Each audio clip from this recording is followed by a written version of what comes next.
Should Philly be favored in Tampa? I don't think so.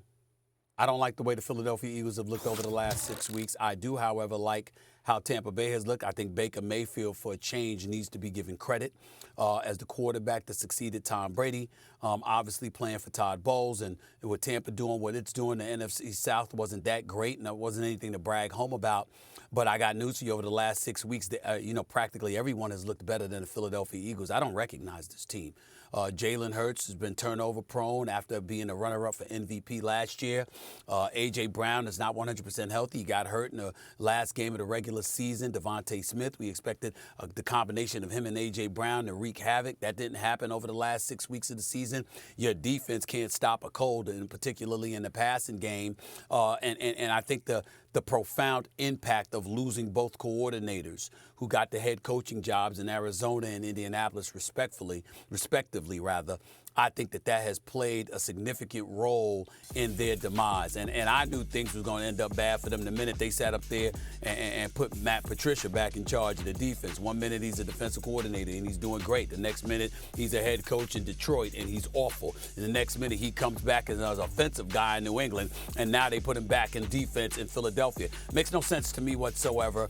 It's all over the place, and I don't think the Philadelphia Eagles represent a shell of themselves. And because this game is going to be on the road in Tampa, combined with the way the Philadelphia Eagles have looked, I'm not saying they can't win this game, but I would not be shocked at all if they lost to the Tampa Bay Buccaneers. I don't know who the hell the Philadelphia Eagles have been over the last 6 weeks.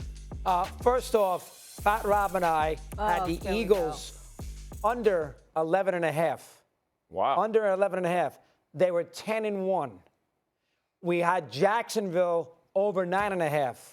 They were 8-3. We left both games open next. We could have hedged last week. We said, the heck with it, leave them both open. Jacksonville loses, and we kept the Eagles straight up, and the Giants bury them 27-10. Yes, sir! That was a good one. First off, as usual, he's dead wrong. Tampa the last 2 weeks was awful. They got killed by the Saints. They should have lost to Carolina, Steven. Panthers had 2 touchdowns caught back in that game. Weeks. I didn't say the last 2 weeks. I said the last 6 weeks. Oh, Steve, they should have lost at Carolina. The Buccaneers. Did they? If you had bet on the game, you'd be focused on the fact that they won. You wouldn't be talking about they should have lost. He's right about that. So stop He's right about All right. He's right about that. No, I like Philadelphia in the game. They're gonna win a game eventually. It's 2.5, not 3, by the way. So keep that in mind too. You only got to win by a field goal. And I do think that the Eagles will figure out a way to win. I can't bet Tampa. Tampa lost in this game last year. They were terrible against Carolina. They got mauled by New Orleans. They don't score, and Philly's defense is bad, so that should help Philly's defense. I gotta figure, you've been in these locker rooms, that pride will pop in here eventually. Enough already. Let's win a game. I'll take Philly in the ball game. Yeah, this is the toughest one for me of the entire weekend, in all honesty. And I think I'm leaning more towards Steven here on this. I think when you and listen, the Eagles, it's a conundrum, right? Like, you don't understand why their defense gives up the plays they give up. They don't tackle well. They don't rush the passer well right now. They give up explosive plays on the back end. You look at them offensively, there's no identity. I mean, this team, 1 week they want to go play ground and pound and run it at you. The next week, the first 6 weeks, they're throwing to A.J. Brown for $120. Now they can't find them in the offense. Like, all of this just doesn't fit and doesn't settle. I do think it's going to be a tight game. I think here's what's going to have to happen. I think Tampa is going to have explosive plays with Evans. He's going to have those, 2 or 3 shot plays that Mayfield hits them. And the other concern for me from the Eagles was they beat the Giants the first time. They lose this time. But it was not like they should have been surprised by the game plan. Wink Martindale, who was the defensive coordinator for the Giants, when you get off the bus, you're going to get blitzed for 90% of the plays.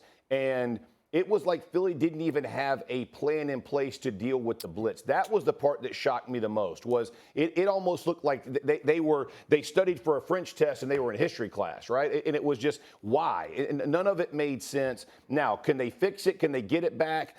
Possibly, but they just haven't shown me a lot in the last 6 weeks to say, hey, I think, and for whatever reason, they haven't played great. but the Bucs have found a way. They found a way to win. They found a way to win enough, and I think Bowles is going to bring the house. I think Bowles is going to pin their ears back and let it rip, and the Eagles better have an answer. And I'm not even sure A.J. Brown how healthy he's going to be. Who has more riding on these playoffs? Would you say it's Dak Prescott or Mike McCarthy? Well, for me personally, I really think that I'd like to say Mike McCarthy. And the reason why is because I think that the way Dak has played throughout this season, as gifted as he appears to be, the just quintessential leading role model that he is, I think that somehow, some way, no matter how disappointed you are in him, if he ends up falling short, you're still going to move on with him. In Mike McCarthy's case, that's not necessarily a guarantee. Now, I understand that Jerry Jones has a history of maintaining a level of faith in coaches that doesn't deserve it. Jason Garrett, is foremost on my mind. The years he went back to back to back, 8-8 seasons, losing the last game of the regular season to lose the division crown, and Jerry Jones still kept him in place. Made absolutely positively no sense whatsoever, but that was like a son to him, and so that's why he stayed on board over the time that should have been allotted to him. But I look at Mike McCarthy, the way these Dallas Cowboys have looked. I understand their running game is suspect. I get that. But when you look at Dan Quinn coaching this defense, when you look at how potent they've been offensively, when you look at the fact that they've got the number 2 seed in the NFC and their offense is prolific as it is, and we've seen how suspect other teams in the NFC have appeared to be as this season has waned. We expected the Eagles to be better. That's not the case. We don't have but so much faith in a Tampa. We saw Detroit. I thought they actually beat Dallas. They got hosed, but that's neither here nor there. They got to come back. They play Dallas again. They're going to have to be back in Dallas in order to win that game, and I don't know if that's going to happen. The road to the Super Bowl, even with San Francisco as an impediment, hasn't been this clear since 1995 for the Dallas Cowboys. And to me, if they blow this, you're going to look at the coach. Remember, they're one of the league leaders in penalties. There's been undisciplined play along the way that people have lamented. The absence of a bell cow at the running back spot, throwing the football, significantly more than you're running it, which is what Mike McCarthy promised he wouldn't do. All of those things are going to come into play. I'm not saying he loses his job or anything like that, but when you talk about somebody in jeopardy, here's what I would say to you. It cannot be a situation where we're looking at the coaching.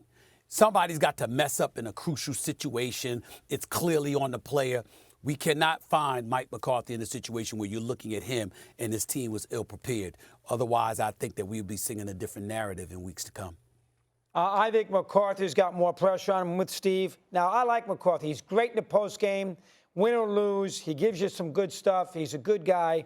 But if you're going to tell me right now, if Green Bay walks in there on Sunday afternoon and beats the Cowboys 27-17, Jerry's going to go on radio on Tuesday, I love this coach, losing in the playoffs, 3rd straight year before he gets to a championship game. You can't fire Prescott. You need a quarterback. You can find another coach. Now, Jerry doesn't like to fire coaches. Steve gave you that with Garrett, so probably McCarthy at the end of the day is going to be safe.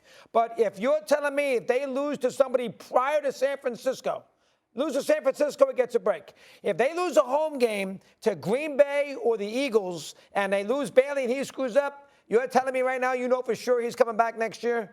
I'm not so sure about that. More pressure on McCarthy, Jeff. Yeah, I'm going the other way, and I probably think of this question a little bit differently. From a player perspective entering the playoffs, this is the quarterback of the Dallas Cowboys. Like, it doesn't get any bigger, right? You're talking about the most important position in football on the largest, and Stephen A., you said it, America's team. Like everybody, you don't got to say his last name, right? Dak, and everybody knows who that is. And you think about Staubach, you think about Aikman, you think about Romo. These dudes are Staubach might be a billionaire. And then you look at like Romo and Aikman, these dudes are making $20 million a year.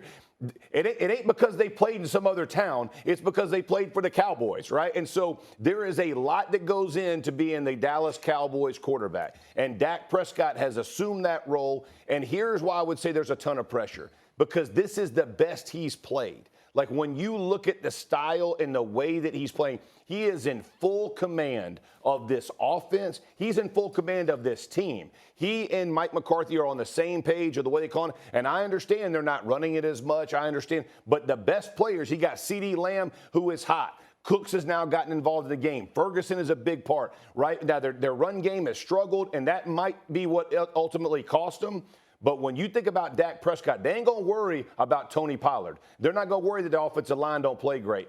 Everybody's going to blame Dak Prescott and say, oh, man, he couldn't get it done. And I have lived in this world playing with Peyton Manning in Indianapolis for so many years. It didn't matter how everybody else played on the team. It always went down to one player. So when you're talking about pressure for a player, it doesn't get any bigger than for Dak Prescott. And again, fair or unfair, that's why they make the money they make, because they get too much credit for wins and too much credit for losses. But there is a ton of pressure on Dak Prescott. And I get where you're coming from, Jeff. I just think it's important to point out that when you take into account penalties, which cost Dallas a playoff game at least a couple of years ago, when you take into account the kind of role that McCarthy has segued himself into, you take those things into consideration, and then you look at the way Dak Prescott has performed. I just think a keen eye is going to be on the Dallas Cowboys. It's not going to be one of those situations where it's something other than Dak Prescott, and we're not going to know because it's Dak Prescott.